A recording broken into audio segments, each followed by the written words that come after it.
បាទសូមគោរពជំរាបសួរនិងស្វាគមន៍បងប្អូនសាជាថ្មីមកកាន់ការវិភាគហាងឆេងមាសអន្តរជាតិសម្រាប់ថ្ងៃទី25ខែឧសភាឆ្នាំ2026ចឹងហាងឆេងមាសនៅព្រឹកថ្ងៃទី25នេះមានការហក់ឡើងមកលើតំបន់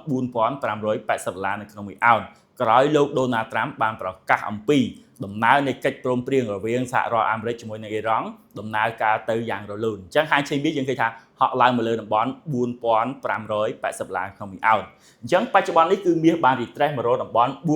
$4,560ក្នុងមួយអោនស្មើប្រហែលនឹងតម្លៃហាងឆេងមាសខ្មែរយើងគឺ$5,490នៅក្នុងមួយតម្លឹងឬក៏$549នៅក្នុងមួយជីបាទអញ្ចឹងឥឡូវយើងចូលមកដល់ការវិភាគបច្ចេកទេសនៅក្នុងការរកតំបន់ទិញនិងលក់អញ្ចឹងសម្រាប់មាសបច្ចុប្បន្ននេះបើទោះបីជាហក់ឡើងក៏ពិតមែនមិនទាន់បានផ្លាស់ប្ដូរ trend ឡើយទេពីព្រោះតំបន់$4,600គឺជា market structure សំខាន់មួយដែលទីផ្សារមិនទាន់បាន break អញ្ចឹងសម្រាប់តំបន់លក់នៅក្នុងថ្ងៃនេះគឺយើងនៅរក្សាដដែលទេគឺតំបន់$4,590និងតំបន់$4,600គឺជាតំបន់លក់ដោយការពីសប្តាហ៍មុនដដែលហើយបងប្អូនអាចប្រើ stop loss លើតំបន់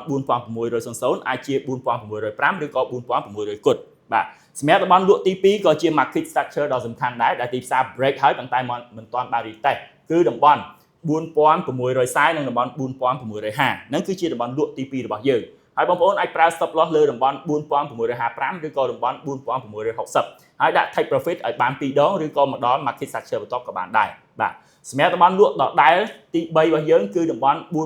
$4,700និងតំបន់$4,710ក៏ជា market structure សំខាន់ដែរដែលទីផ្សារមិនទាន់បានទៅ retest នៅឡើយទេសម្រាប់រយៈពេលមួយសប្តាហ៍មុនហើយសម្រាប់ថ្ងៃនេះតំបន់ទិញគឺយើងរៀងលើកឡើងមកលើបន្តិចបាទដោយសារទីផ្សារយើងឃើញថាព្រឹកនេះបានបើកមកគឺដាច់ gap តែម្ដងអញ្ចឹងក្នុងករណីដែលទីផ្សារចុះទៅបំពេញ gap បងប្អូនអាចទិញបានតំបន់ទី1គឺតំបន់$4,535និងតំបន់$4,525គឺជា early buy zone របស់យើងហើយបងប្អូនអាចប្រើ stop loss នៅតំបន់$4,520ហើយ take profit យើងអាចតំបន់$4,560ឬក៏តំបន់$4,570មកវិញបាទសម្រាប់តំបន់ទិញទី2